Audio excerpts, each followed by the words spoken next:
Hello everyone and welcome back to another episode of CR Exposed. On today's episode we are looking at the Wraith from the Monster Manual 2025 edition.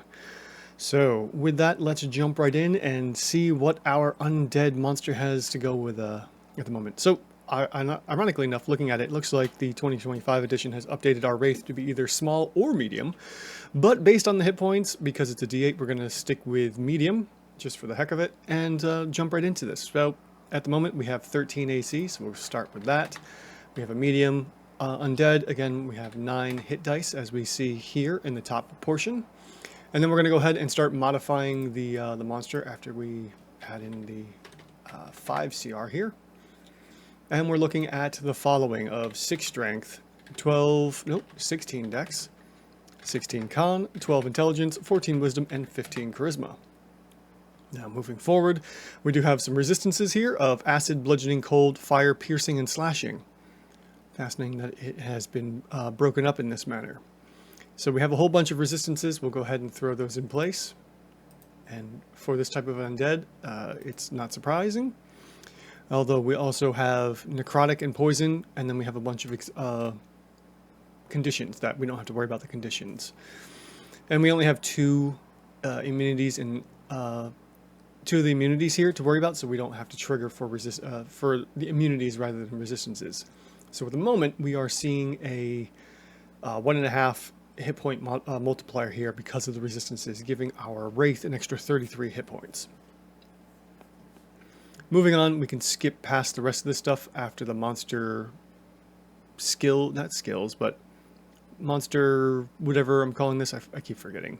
Anyways, we're going to move into the traits area. We have incorporeal movement and sunlight sensitivity. Neither of these matter. We don't care about these. They don't do anything. We just move on. We're expecting our Wraith to only be in dark, cavernous areas where they're not going to be in direct sunlight. And incorporeal movement only deals damage if they end their turn inside of an object. So we're going to move past that, and we will move on to our actions. Now, we have 2 actions. The one I'm going to skip over is called Create Spectre. The reason I'm saying skipping over Create Spectre is because 1, it's going to reduce the offensive capabilities of our Wraith, and 2, it's just going to increase the encounter difficulty rather than do anything to improve or change the CR of our Wraith. So we're just going to go ahead and do 3 rounds, excuse me, I was looking at the attack roll. 3 rounds of Drain Life and calculate to see where we are at with this monster and see if it truly is a CR5. Alright, so we are looking at +6 to hit. The +6 is coming from the dexterity, so that's perfectly good there. We will switch that to a 6. And then from there, we have Life Drain.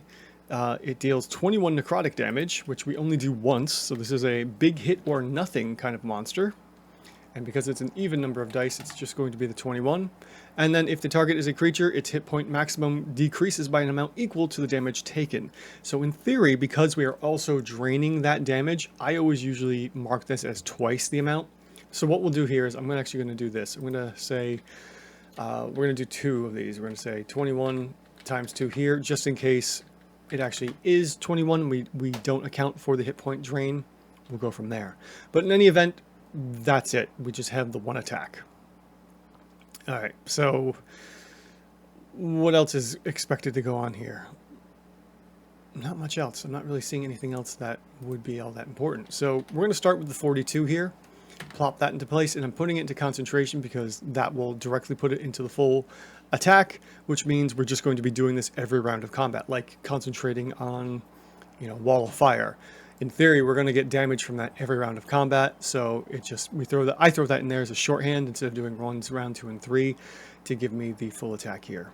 And from there, we are looking at a CR4 Wraith. Again, I'm not taking into account Create Spectre because that would reduce our combat effectiveness, but also increase our CR encounter difficulty, which means, we have a Spectre in play, and then the encounter becomes a little bit more deadly for our players. So what's going on here? Why is our Wraith so low? Well, we are taking into account the hit point reduction, so that means we are doing the damage, and we are also unable to heal that damage as a player, so we're getting twice the amount of damage out of 1 attack. But it looks like because our defenses are so low that our Wraith isn't going to last very long. And that's only if our resistances are actually being accounted for.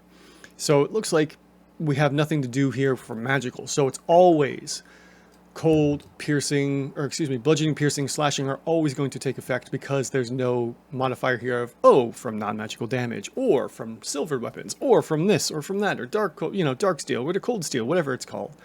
So we are going to be seeing resistances to bludgeoning, piercing, and slashing for sure here. And on top of that, cold and fire, these are two highly used magical spell components. So wizards are likely going to be using this as well.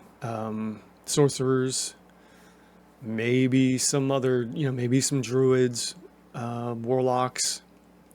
So this is definitely should be accounted for, which is great to see that there's no riders of saying, again, like I said, oh, if it's this or that, it just is what it is. So there's always going to be resistances here. But we could, because we only have 67 hit points here, we could increase this a little bit to make our Wraith a little bit more tanky. And I say the hit points here because right now our Wraith is hitting at a CR6 and we want it to be a CR5. So in this turn, what I'm going to suggest is increasing the hit dice a little bit, and let's just add 2 hit dice for that to see if we can raise this from a CR4 to a 5. So I'm going to go change this from a 9 to 11, and sure enough, that gives us on average 82 hit points, and our Wraith now is a proper CR5 monster. We bring our DCR up to a 4, the defensive CR if you're new to the channel, and our OCR, the offensive CR, is a 6. When we average that out, we get a CR5. So this means our monster hits like a CR6, but has damage or defenses like a CR4 monster, averaging out to a CR5. Thank you so much for watching, and if you like what I'm doing here and you'd like to get this tool for yourself, look at the link in the description below where you can go to my Ko-fi page where you can get the tool for free, completely for free, or you can donate if you feel so obliged to. You can also support the channel in a variety of different ways where you can also download and check out some of the subclasses I have, like the Ronin subclass, or you can get a bunch of monsters. There's also actual classes that I'm working on, like the Performer class, the Gunslinger class, or the Chemist class, and some others that are in the works. You can also purchase some of the scripts and monsters that I've created for D&D 5th edition or Tales of the Valiant here. You can also become a Ko-fi supporter where you can donate as little as $1 a month to get early access to videos and behind the scenes content that I'm doing for the channel. Or you can also join me here on YouTube and become a member here as well for, again, as little as much as $1 a month, where you can get early access to videos that I make as soon as they're posted. Or you can also comment, like, share, subscribe to the hundreds of other videos that I have here on my channel. Any support is greatly appreciated. Thank you all so much for watching, and I will see you in the next one.